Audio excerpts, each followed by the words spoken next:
చెప్పండి అన్న, ఎట్లుంది ఫీలింగ్ అన్న? ఈ ఫీలింగ్ ఇప్పుడున్న వాళ్ళకి మేబీ కొత్త ఉండొచ్చు. మేము ఆల్రెడీ మా చిన్నప్పుడు ఖుషి దగ్గర నుంచి ఆ తర్వాత జానీకి గుడుంబా సక్కర్కి దీనికి డబుల్ చూసాం. పవన్ కళ్యాణ్ ఇప్పటైన కాదు, ఆయన ఎప్పటి నుంచో ఈ స్టార్డౌన్ మెయింటైన్ చేస్తున్నాను. ఇది ఇప్పుడు ఈ హీరోలకి ఇది కొత్తగా అనిపించుండొచ్చు, కానీ మాకు మా పవన్ కళ్యాణ్కి ఇది కొత్త కాదు. ఇది జస్ట్ నార్మల్ థింగ్ అంతే. మాకు ఇండస్ట్రీ హిట్లు, బ్లాక్ బస్టర్లు ఇవన్నీ మేము ఎప్పుడో చూసాం. మా చిన్నప్పుడు మేము నిక్కర్లేసినప్పుడు కొట్టాడు ఆయన. కోట్లు ఇవన్నీ కాదు, ఒక ఇండస్ట్రీ హిట్లు అనేవి మా ఆయన చిన్నప్పుడు ఎప్పుడో 1999, 2000, 2003 వీళ్ళెవరో పుట్టినప్పుడే కొట్టాడు ఆయన. సో ఈ రోజు ఇండస్ట్రీ హిట్లు వాటి గురించి మనం మాట్లాడాల్సిన అవసరం లేదు.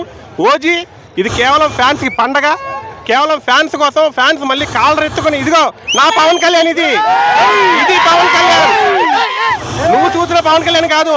2003, 2000 ఆ టైంలో పవన్ కళ్యాణ్ మరొకసారి మా చూసిన సుజిత్కి మేము సాష్టాంగ నమస్కారం చేస్తున్నాం. జై ఓజీ, జై పవర్ స్టార్, జై పవన్ కళ్యాణ్.